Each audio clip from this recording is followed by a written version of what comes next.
It is in Revelation chapter 2, words, it is from 8 through 11. Revelation chapter 2, verses 8 through 11. I'm going to read it. It says that the message to the church in Smyrna. Write this letter to the angel of the church in Smyrna. This is the message from the one who is the first and the last, who was dead but now alive. I know your suffering and your poverty, but you are rich. I know the blasphemy of those opposing you. They say they are Jews, but they are not, but their synagogue belongs to Satan. Don't be afraid of what you are about to suffer. The devil will throw some of you into prison to test you. You will suffer for 10 days, but if you remain faithful, even when facing death, I will give you the crown of life. Everyone with ears to hear must listen to the Spirit that understands what he is saying to the churches. Whoever is victorious will not be harmed by the second death. So that is the letter to the church in Smyrna. Okay? So again, the first church was Ephesus, the second church is Smyrna. Like Ephesus, the Smyrna is also a port city. What do you mean by port city? Port city is like there's a port in Smyrna, where if there's a port, there will be a lot of ships and other boats will be coming in. There's a lot of trade going on. So because of that reason, there was a lot of wealth accumulated in that city, just like you know the Dubai is kind of like a hub of all the business people. So just like the Ephesus, Smyrna is also kind of a rival, port city. Now, the second thing about that particular place is that there is a lot of emperor worship was going on in that place. Emperor worship means like, people says that Caesar is Lord, right?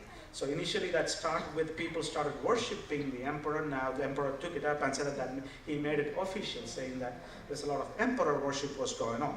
And the third thing what we know about this church is a suffering church. Suffering church. A church that's going through a lot of problems. Okay? So now we're going to look deep into what is that letter talk about. Okay, so Jesus himself is writing directly this letter to the church through John. Now let's see, so Jesus gave himself two titles in that church, in that letter. What are his two titles? What are his titles that he called himself? He is the first and the last. What do you mean by that? The church who is suffering, and Jesus is saying that I am the first, I am the last. I am the one who created everything. I will finish it all. Many people think that Jesus is here only for like 33 and a half years. But Jesus is saying, no. I was there from the beginning and I will be there till the end. So you don't need to worry about it. I am the first and the last, right? And he says that, even though you are under a different authority, different emperor, emperors will come and go, but I am there with you. I am the first and the last. What is the second title that he is giving to himself? He is dead and he is alive. Do you feel something strange about it? Right? Mahatma Gandhi was alive and he is dead. Buddha was alive, he is dead. Every other people, they are alive, they are dead. What is Jesus here? He is dead and he is alive. That makes him very unique in his category. He is dead and he is alive. He is first and the last. He is dead and he is alive. That means death means nothing to him. He is the one who is victorious. Even the Roman soldiers put him to death. Death means nothing to him. So two titles for Jesus. The first one, I'm the first, I'm the beginning, and the Alpha and the Omega, I'm the first and the last. Everything is me. Everything was created through me. You don't need to worry about. That's why I'm so glad that George picked that song, right? Even though the water rise, even though everything changes, I'll be still. because I know my Father, the creator of heavens and the earth. Amen. Hallelujah. So he is dead and now he's alive. But everybody else, who the great personality in this world, you talk about them, he was alive, he is dead. Now, only about Jesus you can say that he was dead, now he is alive and forevermore. Amen. Hallelujah. So two things. Now, what is the church that is going through here? The church is basically going through a suffering. Smyrna is called a suffering church, right? So what do you mean by suffering church? They are suffered in two different ways, right? Two different kind of suffering. There's a financial suffering, and there's kind of like a reputational suffering. That's what I will say that. What do you mean by that? Smyrna is kind of a port city. I know that's a lot of business going on, and there will be like a trade groups in that city. Like if you need to do business, so it's a wealthy city. So if you need to do business in that city, you need to be part of the trade groups, right? You need to go and get connected with people. And since there are different kind of meetings and things like that going on, since there's a lot of emperor worship and things like that, sometimes if you are going to a trade meeting, you need to start saying with a religious ceremony saying that the emperor is Lord, and maybe, some kind of an idol worship and things like that. As a Christian, how you can withstand that kind of a thing? So as a Christian, they cannot, even if they are going, they will not be able to do that kind of thing. So they will not be able to go, and because of they will not be able to go to that kind of a meetings and gatherings like that, they will start losing their business. And think about that. You've been part of it, living in a wealthy, really wealthy city, but you are losing business. What is going to happen? You will be having a financially lot of troubles that you need to go through. Just because you're being a Christian, just because you are a follower of Christ, you will have to go through a lot of troubles. And Jesus says that, I know about your troubles. I know about your troubles. That is exactly what sometimes our kids also need to go through when they go to college and when they go to high schools and things like that. Just for being a Christian, they will not be able to be part of certain gatherings and things like that, which, the other kids or other people do. So what we are supposed to do? Obviously, Christians were set back because they being Christian in that group. They will have to they have to go through financial troubles, right? So from the beginning of the Bible, even in the beginning of the Old Testament, New Testament, many people will say that once you are in Christ, all your problems are over. But the Bible doesn't give that picture. If that is the case, apostles will be the most richer people in this world because they suffered for anything for Christ, right? So before they die, only one apostle actually had a normal death. Everybody else was martyred. Somebody killed them, right? So that's not the right picture. If you're being a Christian, you may not be able to go do everything that the other people do. And that is kind of like a prosperity, gospel that is going around the world that, you are a Christian and God is going to bless you with all the riches. But Bible gives a different picture about that. Look at any leaders in the Bible. Abraham, the archaeologist has dug up saying that the Chaldees of the air, they had running water, centralized heating at the time of Abraham. He had to leave all his possessions and live in a tent the rest of his life. Take Joseph. Just for being a Christian, just for being loyal to God, how much trouble that he has to go through. David, Job, everybody that you take it, they all suffer. So let's get that thing straight. I mean, as a Christian, it is not going to be blessing all the time. There will be suffering. And Jesus is saying that I know all your suffering. All your financial problems I know. You are living in a wealthy city, but just for being loyal to my name, I know that you are suffering. Right? It says like this. I know about your suffering and your poverty. I know that you are poor, but you are rich in my eyes. You are rich in my eyes.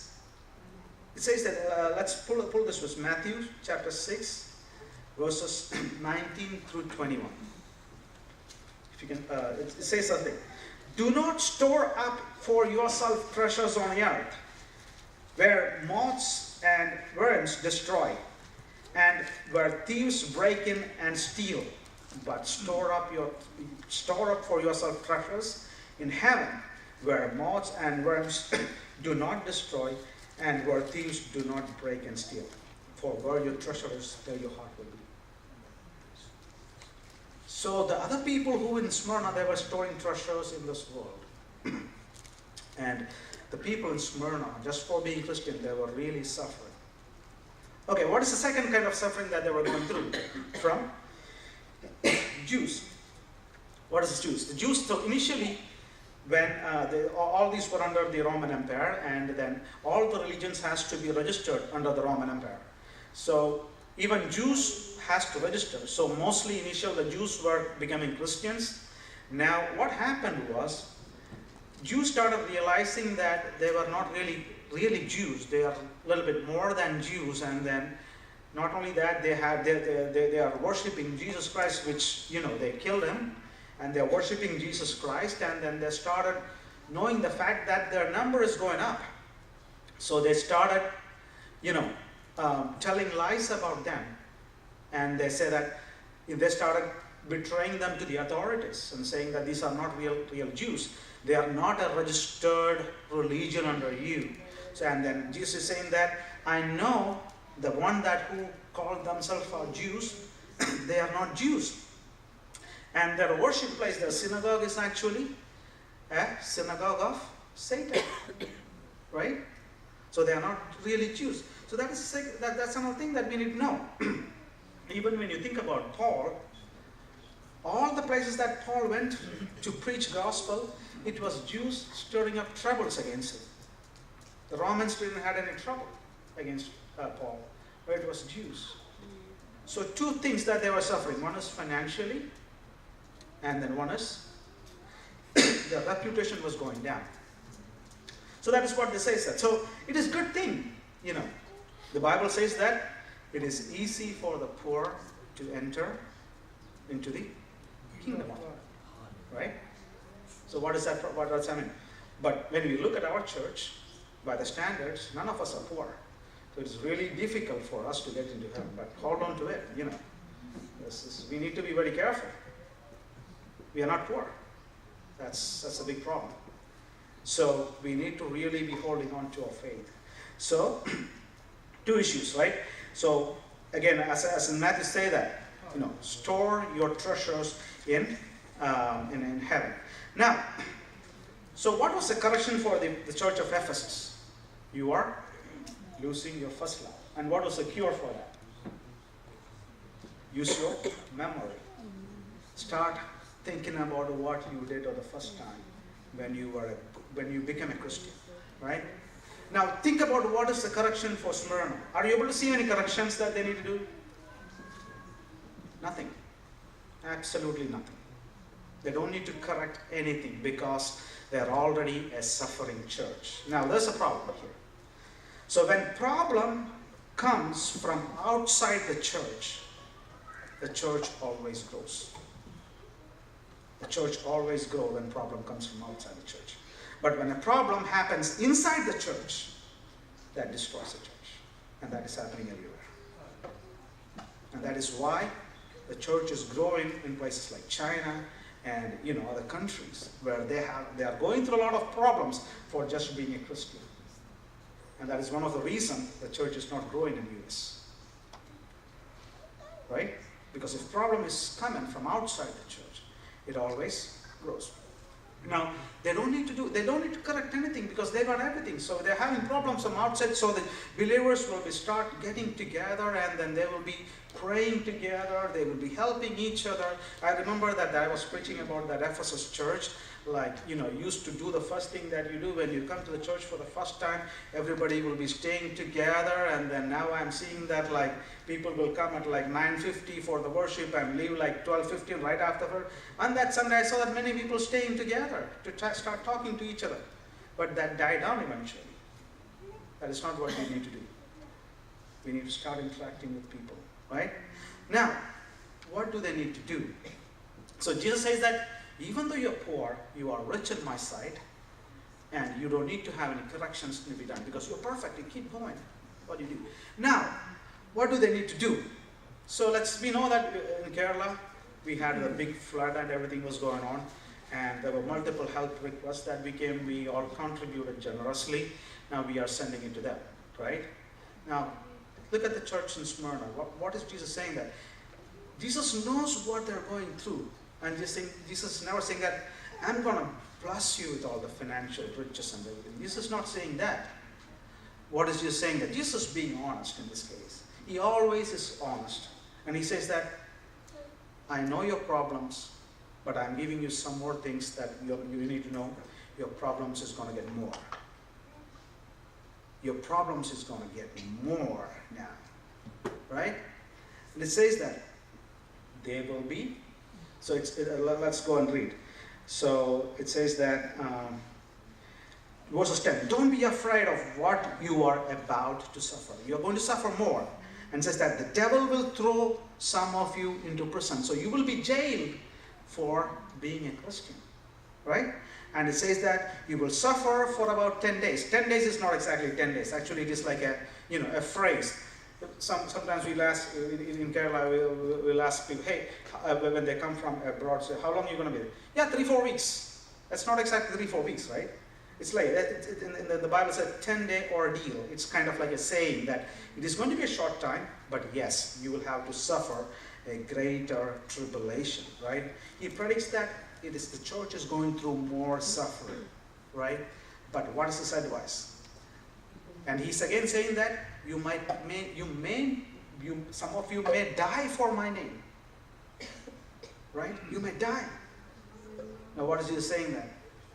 Be faithful till the point of death. Right? Be faithful till the point of death. And what is it? I need to pull a verse in Matthew chapter 10, verses 33 and 34. It says like this, whoever acknowledges me before others, I will also acknowledge before my Father in heaven. I will also acknowledge before my Father in heaven. But whoever disowns me before others, I will disown them in front of my Father. And Jesus is saying that, be faithful, even if you have to die for my name.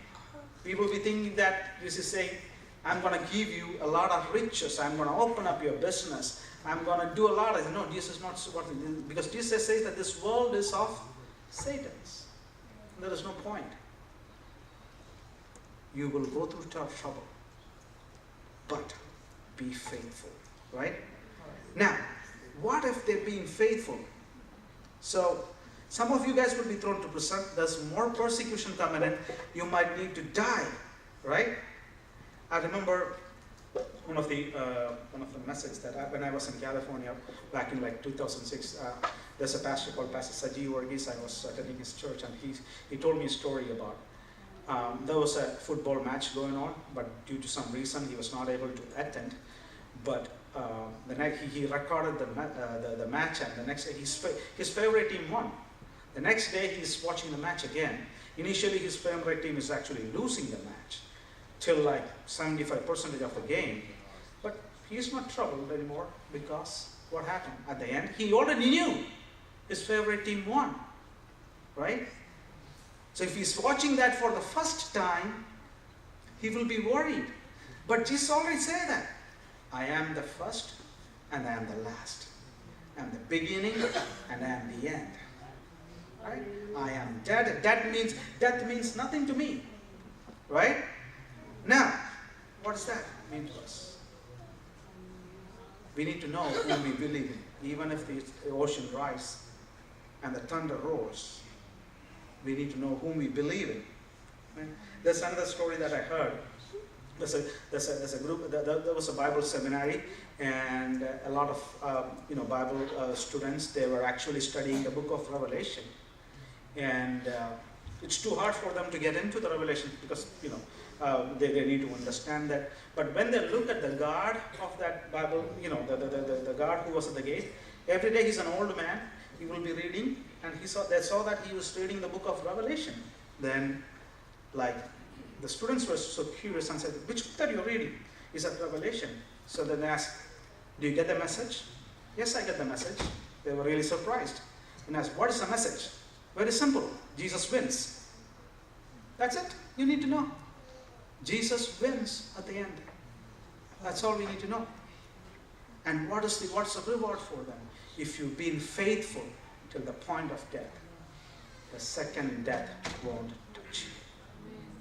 What did Jesus say? In the same chapter, Matthew 10 verses 20, it says that, do not be afraid of those who kill the body, but cannot kill the soul. But rather be afraid of the one who can destroy your body and soul. He said that you might need to die now, but you're going to rise again, and the second death won't touch you. And that's the message.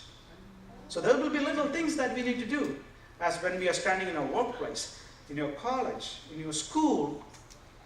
Be faithful in little things, and He will make you responsible for the bigger deal. And that is what we need to be looking into. So 4 things before I conclude. Do not be afraid.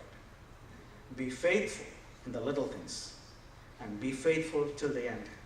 And Jesus is a winner. May God bless you. Thank you.